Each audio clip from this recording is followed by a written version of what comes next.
channel! So, ngayong araw guys, kasi diba, malala na ngayon. Hindi kasi malala.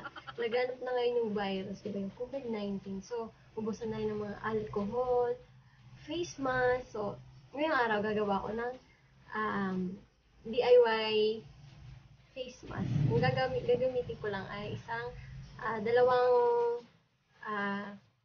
elasto at saka itong panyo natin. So, kasi, di ba, mahirap na makabili ngayon ng mga, yan nga, face mask. So, kailangan din natin magsuot ng face mask. Pupunta tayo sa labas para iwas hawa na rin ng COVID-19. So, yung mga wala, yung mga hindi nakabili, yung mga naupusan ng mga face mask, wala na tayong choice, kundi gumawa na lang tayo ng pagsamantalang face mask. Kasi, mas maigi na yung meron kaysa naman sa wala. Diba? Ano din yan, yung, hindi naman natin sasabihin na 100% tayo protected dyan. Ano lang din natin yan, diba? Sa pag-iingat na lang din natin. So, ayan na guys. So, ito gagawin natin itong, madali lang to. So, ito nga, dalawa lang yung ating gagamitin sa paggawa ng DIY face mask natin. Itong si panyo at saka itong si elasto. So, ayan. Umpasahan na natin guys. So, itong panyo, so, malapad to guys. Malapad to. Ayan. So, tutupiin lang natin siya. Tutupi. Ayan. Tutupiin lang natin siya guys. Ayan. Tapos, pagka natupi na natin, ganyan na siya. Tupi din uli natin siya. Hanggang ito yung tsura niya.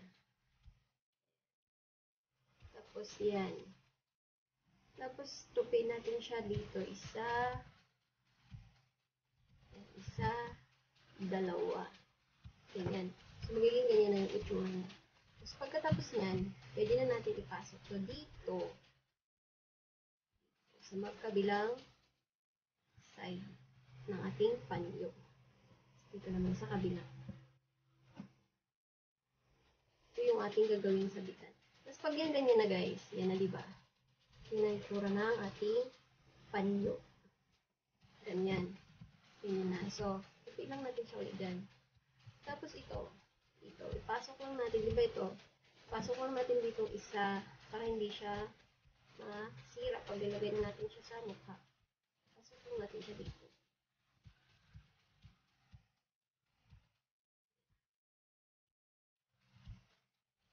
So, ayan na siya. Ito na ang kanyang itsura. Ayan. So, ito na. So, pwede na natin siyang isuot. Ayan. So, ito na siya, guys. Ayan na. So, ito na siya. Pwede na natin siyang isuot. Kasi, ano lang naman to, diba? Protection lang natin ito pag lalabas tayo. Kasi, mahirap na nga ngayon. Mahirap na pagkatiwalahan yung mga na kakasabay natin. So, ito na siya, panyo. Ayan. So, ayan na, guys. Ayan. Ito. So, nakita nyo na guys, so yan, pwede natin yung gawin, yung nga lang sumabit sa ating hikaw. Ganito na siya guys sa mangyayari. So, pwede natin siyang gawin, napakadali lang gawin ito, para lang meron tayong pantaklob lang. Iwas lang sa mga taong may humahatching, baka matalsikan tayo, sobrang ingat lang natin pagdating natin sa labas, nanon tayo. So, ito na guys siya. Pwede na natin siyang gawin. Dalawa lang siya, napakadali.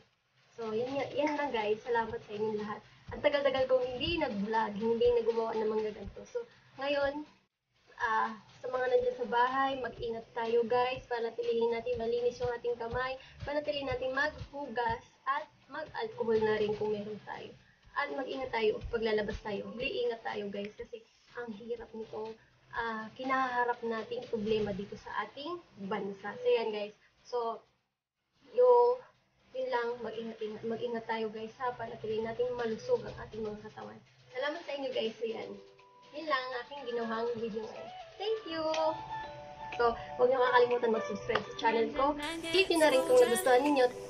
Bigyan niyo na rin ako ng thumbs up at comment na lang yun sa baba. Pasensya na sa itsura natin. Salamat!